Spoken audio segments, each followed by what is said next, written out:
Dushin, I'm from the Tamil Guardian. Thank you very much for your statement that you released yesterday and for attending the exhibition today. You've been a long-standing supporter of the Tamil community here in the UK and in Sri Lanka. Yesterday you spoke of the UN Human Rights Council and the importance of following up on that resolution that was passed in 2015. Recently, the Sri Lankan Foreign Minister came to the UN Human Rights Council and rejected the notion of an international court or a hybrid court with foreign judges. Given that Sri Lanka has rejected key tenets of that resolution, how do you foresee us proceeding with prosecuting for human rights abuses? It has to go back to the UN Human Rights Council with the acknowledgement that the Sri Lankan government has so far said they reject that resolution. Any member of the United Nations that is subject to a human rights investigation, and every country is under the system that the Human Rights Council has, must respond and must deal with the issues that have been brought to their attention. It's not good enough for any government to say simply, no, we don't want to do it. They have to do it.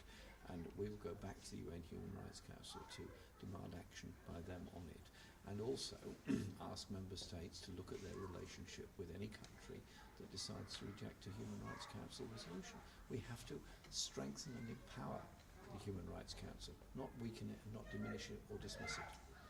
There are calls to take Sri Lanka to the International Criminal Court. Can I briefly get your thoughts on that? That's coming from both Tamils in the homeland and in the diaspora, and it's beginning to pick up a bit more steam with people like the ICJ coming out and saying an ICC referral may be warranted. What are your thoughts? Well, it may well be warranted. I would say go back to the Human Rights Council, say to the Sri Lankan government, a resolution was carried in 2015, 4 years ago, very clear in its delineation of what it wants done, very clear in its criticisms. There has to be a response from the government of Sri Lanka. If the response is simply to reject, then clearly something has to be done in another direction. And many options are open, including the words that the ICJ have used and taking a case there.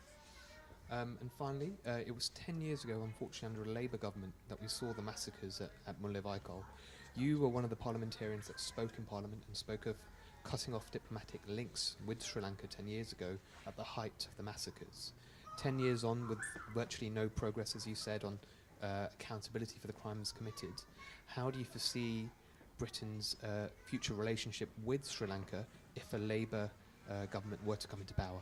Within the principles that we adopt of human rights being the core of our foreign policy, we will take up human rights issues with any government and form and frame our trade policy, our arms sales policy and our military training policies around that.